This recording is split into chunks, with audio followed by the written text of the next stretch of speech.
you all for coming tonight. And I have to say it was enlightening to think about our work as it relates to the theme of the presentation night, Lost in Translation. Because whether it's in Algeria, Spain, Germany, or China, I can attest to some international barriers and fuzzy translations. I'll start with some older work that I did at Schwartz-Smith-Meyer, a project in Madrid that highlights the importance of understanding the history and culture of that region that you're working in.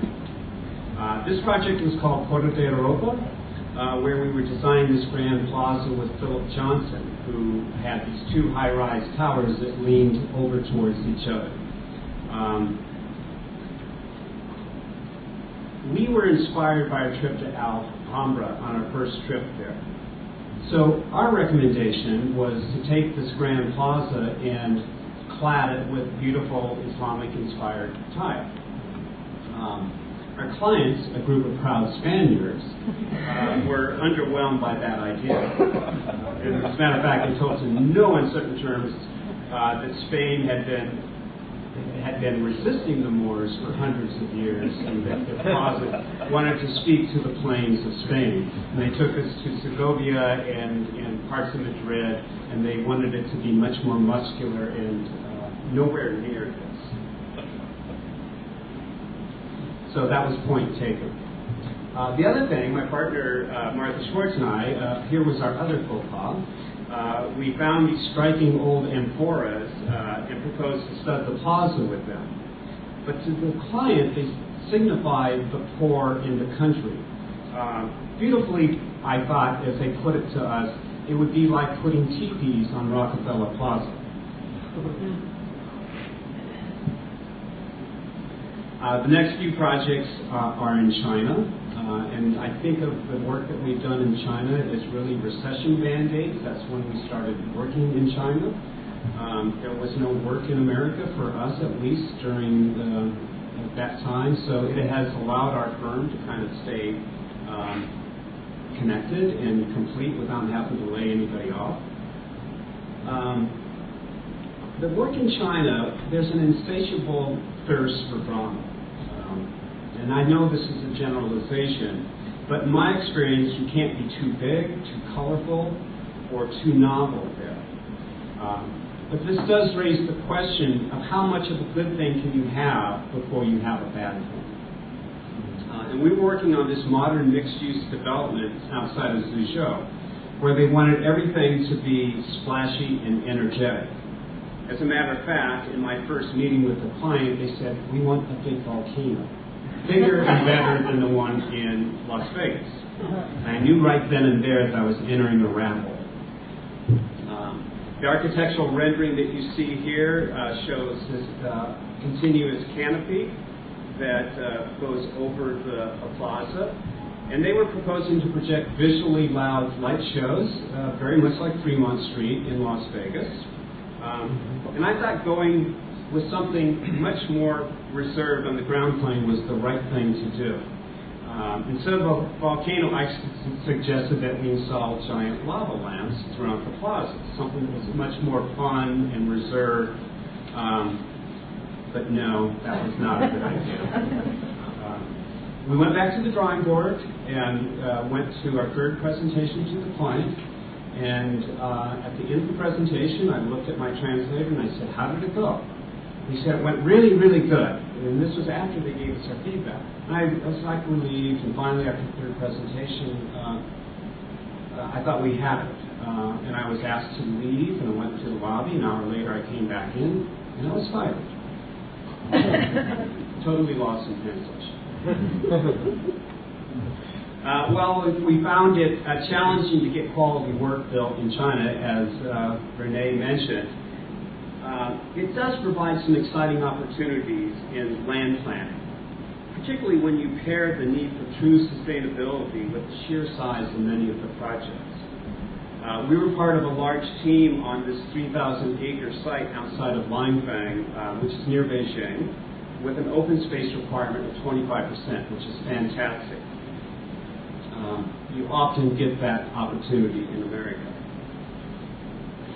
So it really gave us an opportunity to design the landscape at a meaningful scale with a range of landscape systems that link all the public spaces together, something that, again, is hard to do in the U.S. And during this process of working with this large team, we really had to fight for landscape space as being a significant and a distinguished quality of the projects. As a matter of fact, we were told by one of the planners on our team that we were a pain in the ass because we were making it hard for them to make their conditions of development work. So there was a dance that we did, and I encourage all of you to do that dance because the landscape doesn't want to end up being leftover scraps and remnant spaces. One of the key landscape components on this project were eco-corridors, where we incorporated wetlands to clean stormwater and infiltration ponds to help take water back into the aquifers that are ever shrinking in China. And also included within the landscape corridors were agricultural fields, which doubled as entry thresholds into the project. And our role on this project was very limited. We were only able to get enough feed to do overlay sketches, hand sketches, and then that was handed off to the production team of the other firms. Not ideal. I mean, we would much rather do the production because there's something that gets lost along the way if somebody else is picking up the work. Unfortunately, on this project, after working on it for 3 months, and ready to enter into the next phase of the work, we were told by the client they'd been working on the wrong site. Again, lost in translation somehow, and I don't know how that happened, but that was the end of this project.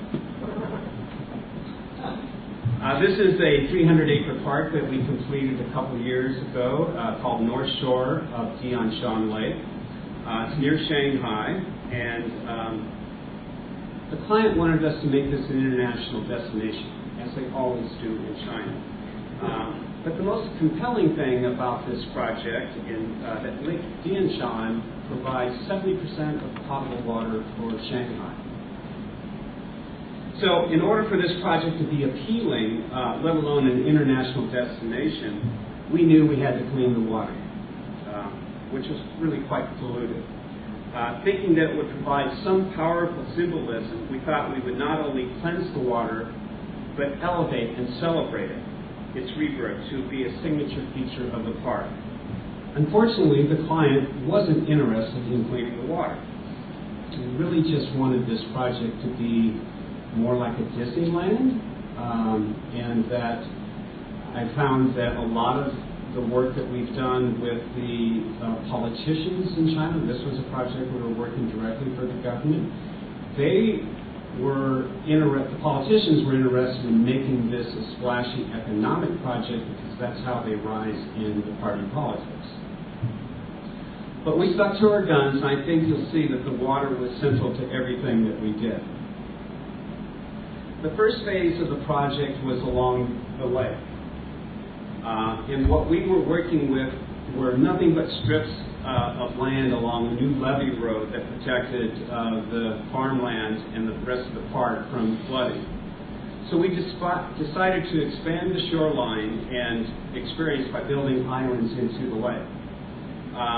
The second part of the project was in this area, and there we were able to kind of take our work into the canal systems.